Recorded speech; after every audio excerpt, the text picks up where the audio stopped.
Ngangisemsonduzi ngiyokhipha ukonga nosisi wami sehlobo sami safike saphuza about kwako-7 usisi wami aqhamuka nalabafana laba wathi asambe nabo kwakuthi ngiyala ngagcina sengivumile sahamba sabuya sadlula eSpar sibafike bathenga lento KFC sabuya seza la kaShoti endaweni ekudayiswa khona utshwala bafike bathenga utshwala lapho bakhuluma ukuthi asambe empolweni ngathi mina ngeke ngikwazi empolweni because kunengozi leyandawo bathi hayi asambeni sila eSwapho safika sangena endlini abafana sasihamba nababo 4 endlini babe baningi abafana babekhona sifike singene isiphuze mapauze mhlambe kwako-12 ngizwe ngiphethwe yikhanda ngingene endlini ngihambe ngiyolala mayingena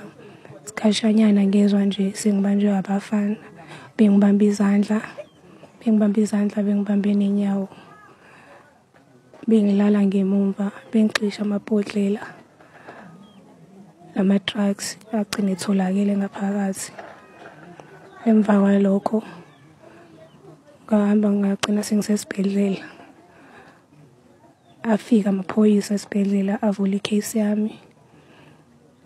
mphaphamenyi wami mase ngithi ngiyavuka ngangitholethela ngezwe ngangibona nje ngitholethela ngafaka iphempasi kwakuthi esibhedlela bangifaka iphempasi kwaphela about 2 months nghlile esibhedlela kwasho ukuthi into yami ayilungiseki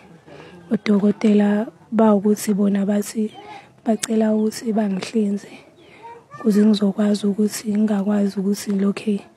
ngitholethela ngemuva kwawukuthi bagcina sebengihlinza bayongifaka istoma ngitholethele esiswini mangisuzela khona ngiyaqhubeka nokuhamba esibhedlela no poison uyaphuma namanje ngihamba ama-psychologist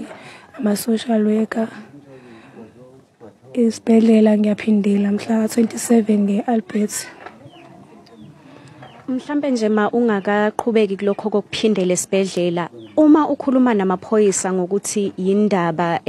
laba balisa bengakatholakali bathini kuwe sizwile usitshela ukuthi babe yishumi sicacisela ngokuthi amaphoyisa athini mhlambe ngokuthi bebathole bagcina ngoJanuary kwakuthi ke ubhuti Mxobo wakwazi ukuthi bangisungumele ke njengade befikile izolo saya ke lapha khona safike safica abafana babhala bathi khona icase abayibavula idomadocket amanye bangangichazela ngagibela emotweni bathi bona bazobuyela kumina abafana kodwa banalo ulwazi olukhona bangichazela ngokuningi. Sebeboshiwe yini noma bakaboshwa? Cha akekho saboshiwe. Uyalandela icala lakho namaphoyisa ukubuza ukuthi kwenzakalani? Yeah, ama-social worker ayangilandelela bengilandelela kakhulu. Mhlambe nje ukusichazela ukuthi inkinga ingqinamba obhekana nazo njengoba ususebenzisa istoma iziphi zona sizwile ukhuluma ngokuthi ziningi kakhulu iyabiza nasemphakathini uyacwaseka sichazele ngalokho. Yeah, kuba khona ukuthi ngiyacwaseka kakhulu so mhlambe ngihleli nabantu mhlambe content ukayo omunye umuntu usethi hayi bakwenani izinto ezikanjalo nanokuthi nje impilo yami imile umuntu kade esebenzela umuntu okwazi ukuthi uma wami ngazi ukuthi siqashile ekhaya kusesakwazi ukuthi silale singadlile izinto eziningi naye sistoma futhi angikwazi ukusithola ngicina sengifaka indwangu ngoba esibhedlela kuyashiya ukuthi 2 months ngisho isisu mina umuntu okulo nje ngiyalaliswa naseyibhedlela ngiyakwazi ngisisu nje siyangikhipha poison gcineni kuthiwa angisitholi amandla okusithenga nginaso futhi nako emakhemisi asikho kuningi nje kuningi. Mhlambe nje ukukhuluma ngento engakunika ukuthula ngiyeza ukuthi uthe esibhedlela waphapha makuthiwa kwatholakala idakamizwa ngaphakathi kwakho